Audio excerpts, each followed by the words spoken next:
साल 2023 में पाकिस्तान अधिकृत जम्मू कश्मीर में महंगी बिजली और आटे की दोगुनी कीमत ने एक चिंगारी भड़काई थी। देखते ही देखते ये चिंगारी अंगारों में बदली और इस आग से उदय हुआ जॉइंट आवामी एक्शन कमेटी का, जिसमें व्यापारी, वकील और छात्र सब शामिल हो गए। धीरे धीरे संगठन ने अपने हक की आवाज उठानी शुरू की, लेकिन पाकिस्तानी हुक्मरान ने बात करने की बजाय, संवाद करने की बजाय उनकी आवाज को दबाने का फैसला किया और तब से लेकर आज तक न जाने कितने लोग मुनीर के शैतान सेना का शिकार हो चुके हैं। पाकिस्तान की सेना अब कत्ले आम पर उतर आई है और अब दावा किया जा रहा है कि 100 से ज्यादा लोग, यानी 100 से ज्यादा प्रदर्शनकारी अब तक पाकिस्तान अधिकृत जम्मू कश्मीर में मारे जा चुके हैं। रियासत मां का दर्जा रखती है। रियासत को जो है ना, इन मामलात में जो है ना, यानी कि अवाम की फलाह बहबूद के लिए जो है ना कोशिश करनी चाहिए। इस वक्त सरकारी मुलाजम, पेंशनर सारे दरबदर हैं। कोई बैंक सिस्टम नहीं है, इंटरनेट बंद है, सारा सिस्टम जो है ना ब्लॉक हुआ है। तो रियासत को जो है ना कम से कम जबर हटदर्मी से हट के अवाम टेबल पे बैठ के मुज़ाकरात करने चाहिए। टेबल पे मुज़ाकरात होंगे, हाल कोई निकलेगा। जब जबर करोगे, जबर का जो है ना, फिर जबर का मामला फिर जबर से हल नहीं होता है। अर्ज़ ये है जी, अवामी मसाइल में देखा गया है, अस्पताल में जो लोग आते हैं गरीब लोग, उनके पास पैसे नहीं होते हैं। किसी की जचगी होती है, किसी का कोई हादसा होता है, कोई जख्मी होता है, कोई डेड बॉडी होती है, तो बैंक बंद होने की वजह से अवाम बड़े मसाइल का शिकार है। पैसा न होने की वजह से लोग परेशान हैं। तो पेट्रोल पंप भी बंद होने की वजह से, पेट्रोल न मिलने की वजह से लोग परेशान हाल हैं।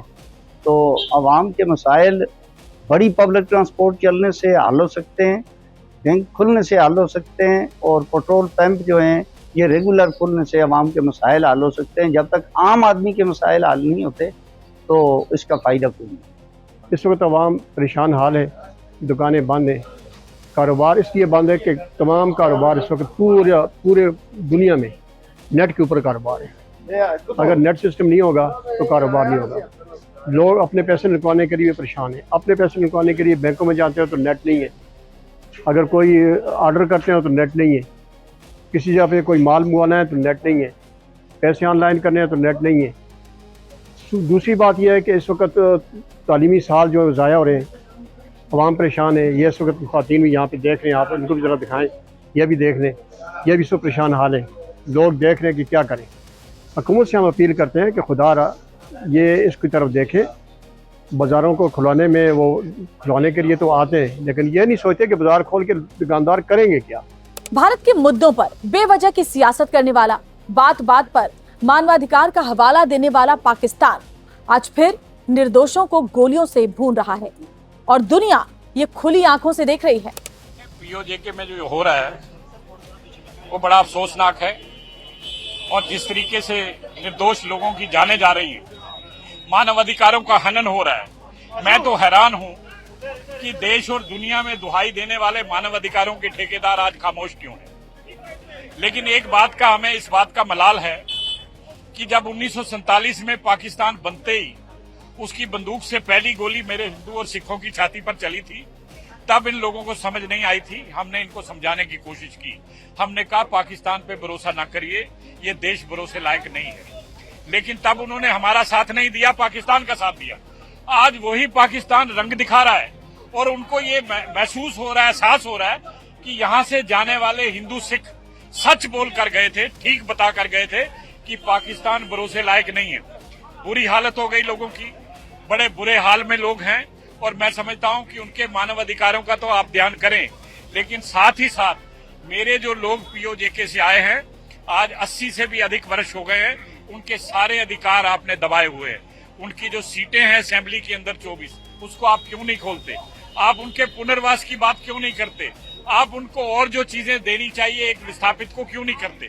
ये सारी चीजें हैं जिसको लेकर हम कह रहे हैं, लेकिन हम साथ ही साथ ये भी कहते हैं कि मानव अधिकारों के ठेकेदार आज कहां सोए हुए हैं। वो जागे, वो बात करें कि पाकिस्तान जो कर रहा है गलत कर रहा है, लेकिन नहीं हो रहा और लगातार मानव अधिकारों का हनन हो रहा है।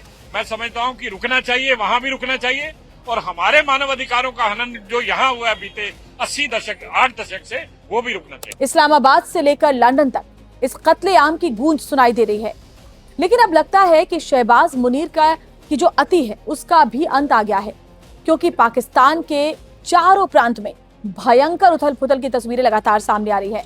पाकिस्तानी पंजाब के विशेषाधिकार से बुरी तरह त्रस्त हो चुके बलूचिस्तान, सिंध और खैबर पख्तूनख्वा अब आजादी के लिए मचल रहे हैं।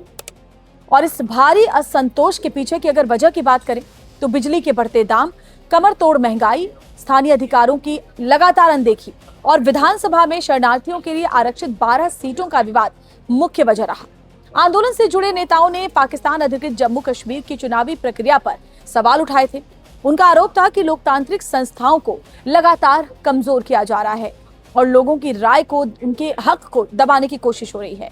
जेएएसी का दावा है कि 5 जून से 28 जुलाई के बीच हुई घटनाओं में मरने वालों की संख्या लगातार बढ़ती चली गई। हालांकि इस आंकड़े की जो पुष्टि है वो अभी तक नहीं हो पाई है, लेकिन खबर यह है कि 100 से ज्यादा प्रदर्शनकारी अपनी जान गंवा चुके हैं। और इस दौरान जो तस्वीरें सामने आई अलग अलग आपने देखा होगा। कभी पाकिस्तानी सेना के जो सैनिक है, जवान हैं, वो छतों पर छुप छुप कर प्रदर्शनकारियों पर, निहत्थे प्रदर्शनकारियों पर गोलियां चलाते रहे। तो कभी आपने देखा कि महिलाएं अपनी जान बचाने के लिए इधर से उधर भागती नजर आई, लेकिन ये सैनिक उनके ऊपर भी गोलियां चलाते रहे। क्या बच्चे, क्या बुजुर्ग, क्या महिलाएं, हर कोई इस सेना की बर्बरता का शिकार होता रहा। और इतना ही नहीं, आप सोचिए कि वो पाकिस्तान जो मानवाधिकार की दुहाई देता है, कई बार कश्मीर यानी कश्मीर में मानवाधिकार की बात को लेकर के सवाल उठा चुका है, वो पाकिस्तान आखिर किस मुंह से, जब तस्वीर पूरी दुनिया देख रही है, तो मुंह दिखाने काबिल बना है। देखिए, कटोरा लेकर भीख मांगने वाला जो पाकिस्तान है, उसे तो अब इतना भी हक नहीं कि वो कोई भी बात अब दुनिया के सामने रख सके, क्योंकि पूरी दुनिया के सामने वो एक्सपोज हो चुका है। और जिस तरह से निहत्थे प्रदर्शनकारियों का नरसंहार लगातार पाकिस्तानी हुक्मरान करवा रहा है, उससे तो अब ये साफ हो गया है कि पाकिस्तान में कैसी बर्बरता आम निर्दोष प्रदर्शनकारियों पर की जा रही है। और इतना ही नहीं, आपने सुना होगा कि पाकिस्तान के जो मंत्री हैं वो ये कह रहे हैं कि पाकिस्तान अधिकृत जम्मू कश्मीर के जो लोग हैं वो इंडिया स्पॉन्सर्ड है, यानी इंडिया उनको स्पॉन्सर कर रहा है। अब जरा सोचिए कि कैसी सोच ये पाकिस्तानी हुक्मरान के लोग रखते हैं। और इन सबके बीच ये भी सवाल उठता है कि आखिर ईरान और अमेरिका के बीच मध्यस्थता की बात कहने वाला पाकिस्तान और साथ ही कई ऐसे मुल्क, कई ऐसे ताकतवर मुल्क जो खुद को बताते हैं वो पाकिस्तान की पीठ थपथपाते हैं, क्या उनकी भी आंखें बंद है? क्या वो भी नहीं देख रहे कि पाकिस्तान में किस तरह से दमनकारी नीतियां चल रही हैं, पाकिस्तान में किस तरह से नरसंहार हो रहा है, पाकिस्तान में किस तरह से निहत्थे प्रदर्शनकारियों पर ताबड़तोड़ सीधी गोलियां मारी जा रही हैं। और जो तस्वीरें सामने आ रही है उसमें पाकिस्तानी रेंजर्स लगातार दिखाई पड़ रहे हैं कि भीड़ पर फायरिंग कर रहे हैं, भीड़ जान बचाने के लिए अफरा तफरी में इधर उधर भाग रही है, लेकिन पीछे हटने को तैयार नहीं है। और सबसे बड़ी बात है कि ये प्रदर्शनकारी अब आर पार की लड़ाई के मूड में है, क्योंकि देखिए सालों से ये दमनकारी नीति चली आ रही है। बलूचिस्तान के न जाने कितने ही जो लोग हैं वो गायब हैं, लेकिन उनके बारे में कोई अता पता नहीं है। पाकिस्तानी सेना हमेशा उन पर जुल्म ढाती रही है, लेकिन अब ये प्रदर्शनकारी इस बार की लड़ाई को फाइनल लड़ाई बता रहे हैं और उनका सीधा सीधा कहना है कि इस बार वो झुकने वाले नहीं है। और साथ ही जिन लोगों की जानें गई उन्हें वो शहीद बता रहे हैं और कह रहे हैं कि अपने शहीदों की शहादत का बदला हम लेकर रहेंगे और जब तक हमें हमारा हक नहीं मिल जाता हम इसी तरीके से आवाज बुलंद करते रहेंगे। ऐसे में पाकिस्तानी हुक्मरान हक्के बक्के हैं, उन्हें समझ नहीं आ रहा कि आखिर करें तो करें क्या, क्योंकि एक बार फिर से उनका चेहरा पूरी दुनिया के सामने बेनकाब हो गया है।